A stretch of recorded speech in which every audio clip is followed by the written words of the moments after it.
기도드리겠습니다. 내려오신 아버지 하나님, 오늘 아침에도 깊은 밤에서 저희들을 깨워주시고 먼저 주의 전을 찾아 나오며 먼저 찬송하며 이렇게 귀하게 하루를 시작하게 하심을 감사합니다. 사람을 만나기 전에 하나님을 만나며 세상을 향하여 나가기 전에 하나님의 전을 향하여 발길을 옮겼습니다. 그 나라와 그 의를 먼저 구하며 신령한 것을 사모하며 주님의 거룩하신 뜻을 먼저 생각하며 주님 앞에 모였습니다. 하나님, 두세 사람이 주의 이름으로 모인 곳에 같이 계시마고 하신 약속대로 이 시간에 우리 가운데 계시고 영으로 함께 하시는 중에 각자가 주님을 만나는 감격과 기쁨과 놀라운 은총이 있게 하여 주시옵소서. 모든 부족함과 허물을 다 씻고 밝은 마음으로 주의 얼굴을 뵙는 아름다운 시간 되어지기를 기도하옵나이다. 하나님 아버지, 주 안에 있는 내가 누구인 것을 깨닫게 하시고 오늘 내가 주 안에서 무엇을 해야 하며 누굴 만나야 하며 무슨 일을 해야 할 것인지를 밝히 깨닫고 밝은 마음으로 성전문을 나설 수 있는 아름다운 시간이 되어지기를 기도하옵나이다. 이 시간이 있으므로 그간에 맺혔던 문들이 열릴 수 있게 하시고 복잡한 문제들이 다 풀려지는 은혜의 시간 되게 하옵소서. 아무것도 모르고 여기까지 살아왔으나 이제는 주님의 은혜 가운데서 미래를 밝히 보고 내 앞에 있는 남은 생을 가장 아름답게 살아갈 수 있게 되기를 기도하옵나이다. 지난날 젊은 날에는 후회되는 일도 많고 실수한 일도 많았습니다. 그러나 다시는 그러한 일이 반복되지 않게 하시고 오직 주의 영광에 응답하며 주님의 뜻만을 목적 삼고 사는 또 그리고 하나님의 영광을 위해서 직행하는 생을 살아갈 수 있게 하시고 다시는 뒤를 돌아도 보며 후회하는 일이 있어지지 않도록 도와주시기를 기도하옵나이다. 하나님 아버지, 사람 앞에는 인정을 받지 못하나 하나님께는 칭찬을 받으며 사람 앞에는 실패한 사람으로 나타날는지 몰라도 하나님 앞에는 완전히 성공한 자로 그리고 가장 행복한 자로 나타날 수 있게 되기를 기도하옵나이다. 오늘도 하나님의 말씀이 바르게 전해지게 하시고 땅끝까지 들려지게 하옵소서. 이 말씀을 통해서 모든 사람의 마음이 밝아지고 주 앞으로 돌아오게 되기를 기도하옵나이다. 자비하신 주여, 오늘도 우리 교회에 복을 내리시사 세우신 주의 일꾼들과 또 교회를 위해 수고하는 분들, 신실한 주의 종들에게 우러주시는 큰 축복이 있어지기를 기도하옵나이다. 교회가 날마다 부흥하며 또 교회에 찾아드는 모든 심령들이 다 은혜를 받고 중생하며 더 거룩한 교회, 더 사랑이 넘치는 교회, 생명력이 넘치는 그런 교회로 발전할 수 있게 되기를 기도하옵나이다. 이 나라를 돌보시고 이 민족 위에 함께 계시고 위정자들이나 교육하는 사람들이나 사업하시는 분들, 실업자들에게 함께 하시옵소서. 하나님의 큰 능력이 같이 계셔서 이 땅과 이 민족이 복을 받게 해주시기를 간절히 기도하옵나이다. 원컨대 저 북녘 땅에 은총을 베푸시옵소서. 오늘도 지하에서 울부짖는 성도들의 기도를 들어주시고 복음 전파를 위해서 애쓰는 주의 일꾼들에게 새로운 용기와 능력을 허락하여 주시옵소서. 하나님, 굶어 죽는 자가 없게 하시고 이 억압에서 속히 벗어날 수 있도록 주의 큰 평강을 도와해 주시기를 기도하옵나이다. 우리가 저들을 위해서 돕고자 하는 그 귀한 뜻을 기억해 주시고 이 일이 아름답게 이루어질 뿐더러 그들에게도 큰 위로와 힘이 되게 하여 주시옵소서. 하나님, 이 일에 관계된 모든 사람들에게 오늘도 큰 감화와 은혜를 베풀어 주시고 또한 주의 이름을 위하여 고난당하는 자들에게 주의 능력과 권능을 도하여 주시옵소서. 오늘도 해외에 있든지 여행 중에 있는 사람들 그리고 군문에 나아가 수고하는 젊은이들 또한 미래를 위해서 공부하는 자녀들에게 밝은 총명과 굳건한 믿음을 주시옵소서. 우리가 저들을 위해 기도하오니 우리가 사랑하며 위하여 기도하는 모든 사람들이 또 귀한 자녀들이 복을 받게 되기를 기도하옵나이다. 하나님 아버지, 병중에 있는 분들과 슬픔 당한 가정들, 여러 가지 시험을 당한 분들도 있습니다.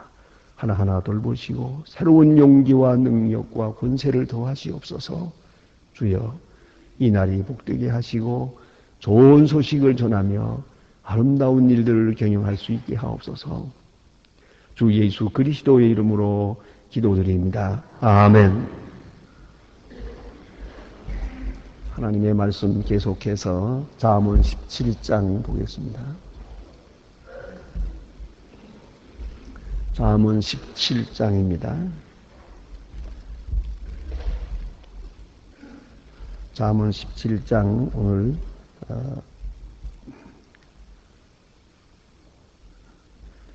18절로부터 28절 끝절까지입니다. 잠언 17장 18절로 28절 다 같이 한 목소리로 봉독하시게 되겠습니다. 지혜 없는 자의 남은 손을 잡고 그 이웃 앞에서 보증이 되느니라. 다툼을 좋아하는 자와 죄과를 자기 문을 높이는 자는 파괴를 구하는 자니라. 마음이 혀가 배역한 자는 재앙을 받느니라. 미련한 자를 낳는 자는 근심을 당하나니 미련한 자의 아비는 낙이 없느니라. 마음의 즐거움은 양약이라도 심령의 근심은 뼈를 마르게 하느니라. 마음의 사람의 품에서 뇌물을 받고 재판을 굳게 하느니라. 지혜는 명철한 자의 앞에 있거늘 미련한 자는 그 눈을 땅 끝에 두느니라. 지혜한 아들 그 아비의 근심이 되고 그 어미의 고통이 되느니라. 의인을 벌하는 것과 귀인을 정직하다고 때리는 것이 선치 못하니라. 말을 아끼는 자는 지식이 있고 성품이 아민간한 명철이니 미련한 자라도 잠잠하면 지혜로운 자로 여기우고 그 입술을 닫히면 슬기로운 자로 여기우느니라. 아멘. 솔로몬의 잠언입니다. 많은 지식과 많은 경험 속에서 우리에게 전해준 귀한 말씀들입니다. 구절구절 우리 생활 속에 옮겨야 할 그런 말씀들입니다. 또 역시 지혜로운 자와 어리석은 자 둘로 구별해서 우리에게 말해줍니다. 지혜로운 사람은 어떤 사람인가 하는 것입니다. 오늘 본문에 보니까요, 지혜 없는 자는 손을 잡고 그 이웃 앞에서 보증이 되느니라. 자기 자랑을 하고 자기 명예를 높이고 자기 권세를 의지하고 이렇게 쉽게 남의 보증이 되는 사람, 이 어리석은 사람이다 하는 말입니다. 지혜 없는 사람은 남의 보증되기를 좋아합니다. 아주 크게 인심을 쓰는 것 같습니다만은 그러나 이것이 얼마나 무섭다는 것을 모르고 있습니다. 그렇기 때문에 남의 보증시기 좋아하는 사람, 어리석은 사람이다. 그랬고요. 그 다음에 보니까요, 자기 문을 높이는 자는 그랬어요. 파괴를 구하는 자요. 직역을 했는데 이런 말씀이 봅시다. 패가 망신하는 사람이에요. 이 사람은 자기 집 치장하기에 바쁘다는 겁니다. 집만 치장을 해요. 내 실은 없어요. 그것이 바로 멸망의 길이라는 겁니다. 가만히 보면 분수에 넘치게 큰 집을 가지고 또 집을 치장합니다. 그것은 어리석은 것이라는 겁니다. 사실 이 집이라는 건 한번 치장해봐야 그것이 별로 그렇게 큰 의미를 가지는 건 아닙니다. 대체로 그런 분들을 볼 수 있어요. 분에 넘치게 좋은 집을 가지고 또 집을 열심히 치장을 해요. 그러나 그것이 얼마 갑니까? 얼마 안 있으면 또 기분이 좋지 않고 해서 또 오다면 또 뜯어고치고 또 수리하고 뜯어고치고 이렇게 하는데 옛날도 그랬던가 봐요. 그래서 자기 문을 높인다 하는 말은 집을 치장한다는 뜻이에요. 분에 넘치게 자기 집을 치장하는 사람, 그것은 멸망을 불러일으키는 것이다 하는 말입니다. 또 이 집을 치장한다는 말은 남에게 자랑하고 싶은 마음을 가르치는 겁니다. 나는 많이 가진 것도 없으면서 가졌다고 자랑하는 것이지요. 그런 그 스스로 나타내는 마음이요. 또 하나는 남보다 남하고 비교해서 자기를 높이는 마음입니다. 우리는 언제나 내실이 있어야 할 것이죠. 그리고 또 하나는 집을 치장한다는 말은 외적인 것에 신경을 쓰는 사람이에요. 신령한 것, 또 믿음에 대한 것, 또 혹은 자녀들의 교육 이런 것에 신경을 쓰지 못하고 집치장만 열심히 하는 것. 그것은 가장 외적인 것이고 그런 사람 앞에 자기를 자랑하는 그런 것, 이것은 패가 망신하는 길이다. 그런 말씀을 하고 있습니다. 또 그다음에 보니까요. 미련한 자를 낳는 자는 근심을 당하나니 미련한 자의 아비는 낙이 없느니라. 그렇죠? 또 25절에 보면 미련한 아들은 그 아비의 근심이 되고 그 어미의 고통이 되느니라. 역시 미련한 자식을 가지게 되면 자기만 괴로운 게 아니에요. 부모님들을 괴롭힙니다. 그리고 미련한 자가 그것이 바로 이제 효의 문제가 됩니다. 그래서 내가 지혜롭게 사는 것이 부모의 마음을 기쁘시게 하는 것이 되고 내가 나의 길을 바로 가는 것이 효도의 지름길입니다. 때때로 보면 우리는 자기 길을 제대로 못 가면서 부모에게 효도하겠다고 그렇게 합니다만 효는 그렇게 이루어지는 게 아닙니다. 자기의 길을 잘 가서 지혜롭게 살면 또 떳떳하고 명예롭게 살면 그 자체가 기본적으로 부모님에게 기쁨을 드리는 것이요. 효도하는 길이 된다는 말입니다. 그런데 미련한 자는 근심하게 만듭니다. 이렇게 되면 가장 대표적인 사람이 압살롬이라고 생각합니다. 압살롬이 미련하게 행동했습니다. 참 젊었을 때 아주 잘났는데 그의 행위가 좋지 않아서 아버지의 큰 근심이 되고 마지막에는 또 아버지를 대항하다가 죽었죠. 죽은 다음에 아버지가 얼마나 웁니까? 내 아들 압살롬아, 내가 너를 대신했다면 좋았을 것을 하면서 통곡하는 걸 볼 수가 있습니다. 그러니까 아비는 자식 하나 잘못됨으로 인해서 평생 고생하고 또 이 지혜롭지 못한 자식이 아버지의 어머니의 마음을 이렇게 아프게 만들었다는 겁니다. 그 다음에 여기 보니까요 이런 말씀이 있습니다. 전에도 이미 읽은 말씀입니다만은 마음의 즐거움은 양약이라도 그러세요. 이 몸의 건강, 양약이라면 이제 건강을 위한 것인데 이 건강이 마음의 즐거움에 있다 하는 겁니다. 이 건강의 비결에 대해서는 언제나 세 가지를 말합니다. 어느 책이든지 그 누구든지 이 세 가지입니다. 하나는 마음이 평안해야 되고 하나는 적당한 음식을 먹어야 되고 그 다음에는 또 적당한 운동을 해야 되고 이 삼박자입니다. 그런데 이 삼박자라고 하는 게 좋겠는데 어떤 사람은 삼위일체라고 그래가지고 좀 잘못하더라고요. 삼위일체는 거기다 쓰는 말이 아닌데 아무튼 간에 이렇게 세 가지를 아주 원리적으로 생각합니다. 근데 이제 중요한 것은 먹는 것이 도대체 몇 프로냐 하는 겁니다. 근데 마음의 문제가 75%랍니다. 그것이 다 기준을 둔지는 몰라도. 그러니까 좀 음식을 잘 못 먹어도 또 운동을 잘 못해도 마음이 즐거우면 양약입니다. 양약. 병을 고칠 수가 있단 말입니다. 이 건강의 비결입니다. 그래서 마음의 즐거움 그걸 추구해야 됩니다. 그래서 어제 아침에도 말씀한 대로 의로운 자로 나타나려고 할 것도 없습니다. 행복이 먼저니까요. 싸워서 이기려고 할 것도 없어요. 이기고 나면 내 마음이 좋지 않아요. 남의 마음 아프게 하고 내 마음도 좋지 않아요. 그런 거로 싸워 이기려고 할 것도 없고 말다툼 할 것도 없고 물론 자기 자랑할 것도 없고 그래서 이 다툼을 피해야 되고요. 그러려면 내가 손해 좀 봐야죠. 그런 손해가 있더라도 혹은 내가 어리석은 자로 취급당하더라도 혹은 멸시를 당하더라도 그래도 괜찮아요. 왜? 행복이 먼저니까. 내 마음의 즐거움, 내 마음의 기쁨을 항상 지켜가는 그런 지혜가 있어야 됩니다. 우리는 가운데는 그런 일이 많아요. 쓸데없는 일에 시비를 벌이고 또 쓸데없는 일에 신경을 많이 써요. 그 신경 쓸 이유가 하나도 없는 거예요. 도나 남의 일이 말이죠. 그래 마음 상하죠. 또 이렇게 남에게 무슨 손해 좀 보았다고 해서 그것 때문에 신경을 쓰고 한 나머지 마음에 근심이 있어서 몸에 병들고 마지막에 이렇게 죽게 되면 그게 얼마나 어리석은 일입니까? 이게 사실 알고 보면 자살 행위입니다. 이것은요.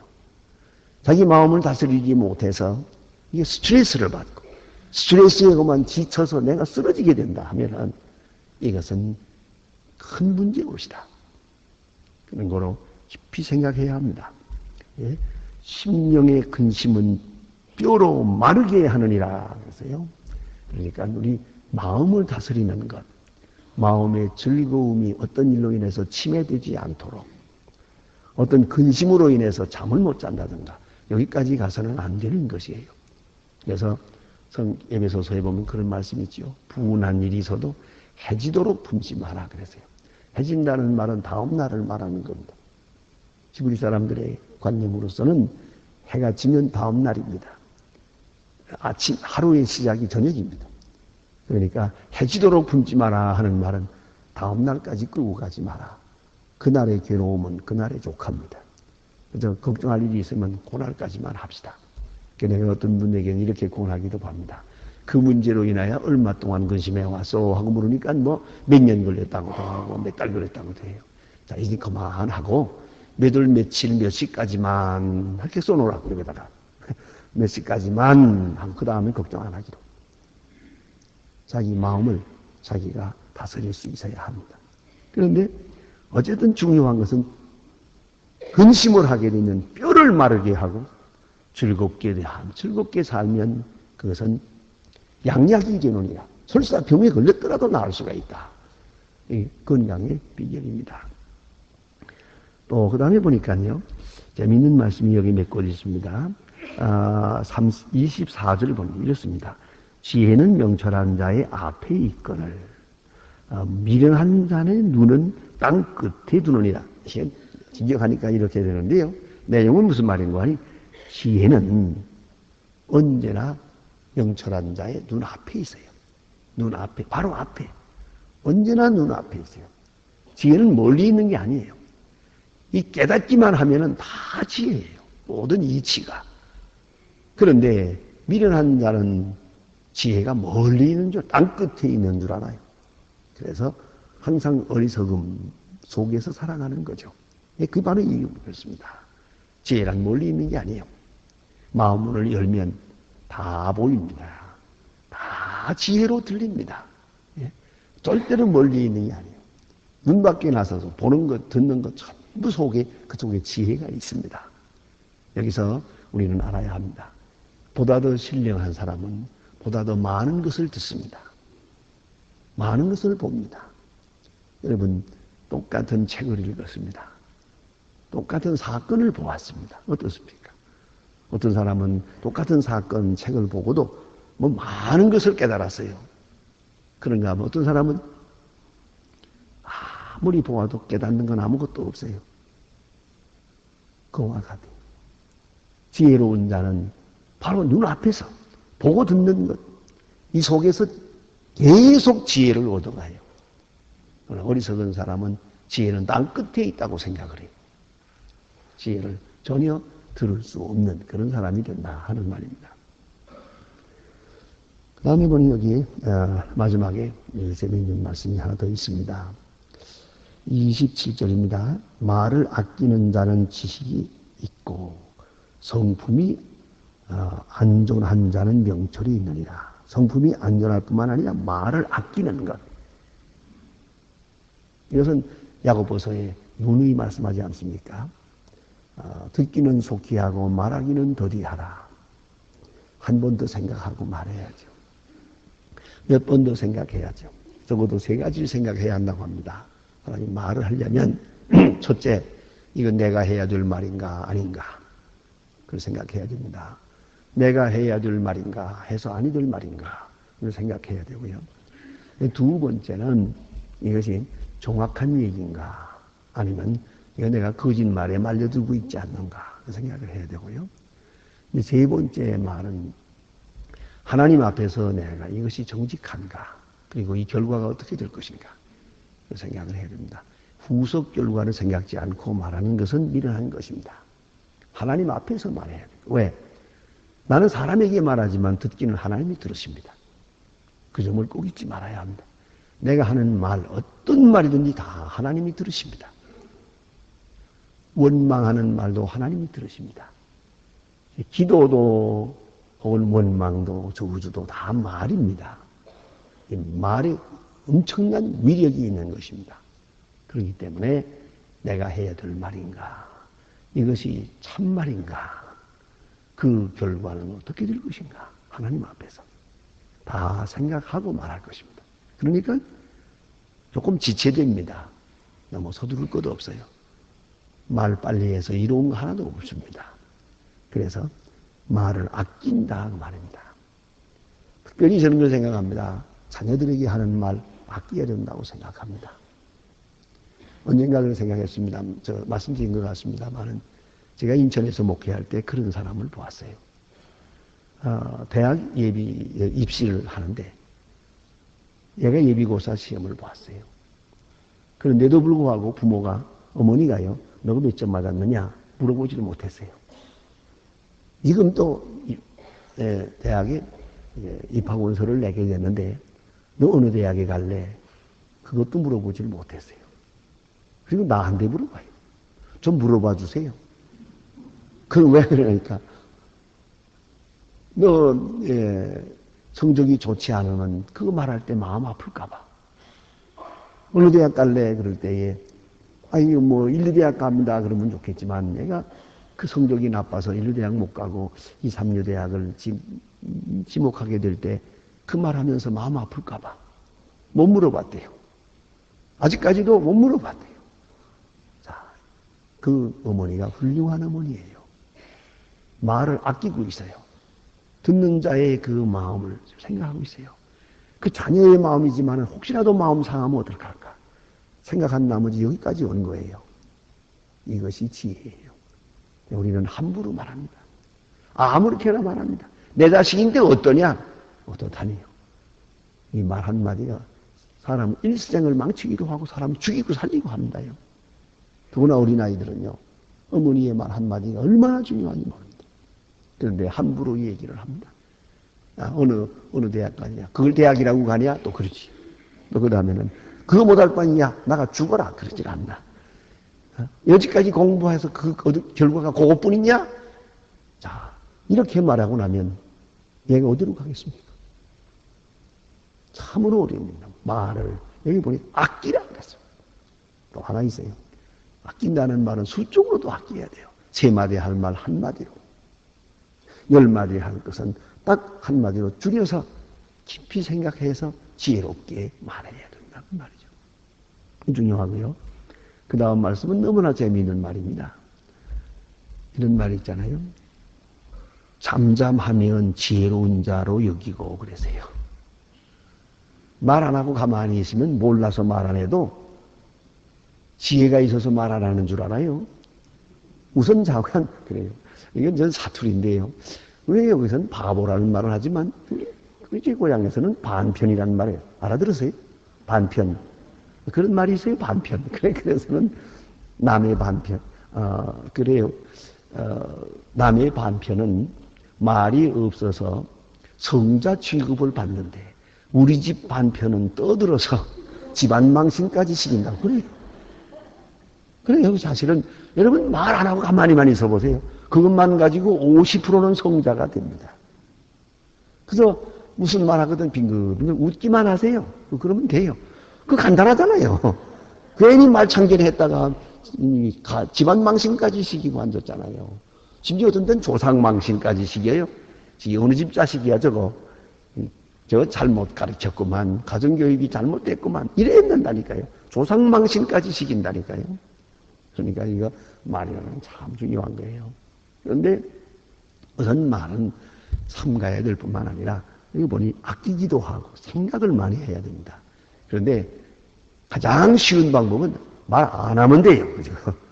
말 안 하면 그것이 50%는 얻고 들어가는 거예요. 여기 보니 얼마나 재밌습니까? 예? 잠잠하면 지혜로운 자로 여기우고 그래서요. 그 입을 닫히면 슬기로운 자로 여기느니라. 남들은 이 사람을 슬기로운 자라고 해요. 우선 좋은 말만 하고 나쁜 말 하지 말고 듣기만 하고 말하지 않으면 덕인이 됩니다. 덕인이에요. 이걸 알아야 됩니다. 그러면 벌써 이건 반은 성공하는 거예요. 그런데 왜 우리는 입을 열어서 자기 어리석음을 나타냅니까? 여기 문제가 있다는 겁니다. 그래서 말을 삼갈 것이다. 말을 줄일 것이다. 그리고 될 수만 있으면은 우리는 말로서 덕을 나타내도록 깊이 생각해야 됩니다. 하나님 앞에서 말하고 말의 결과도 생각하고 그리고 이건 내가 해야 될 말인가 아닌가 생각해야 됩니다. 그리할 때 말로서 덕을 이루게 됩니다. 어쨌든 언제든지 우리는 무슨 말로 화근이 있습니다. 네, 말을 통해서 하나님의 사람의 덕이 나타날 수 있어야 할 거다. 그런 말씀입니다. 기도하십시다.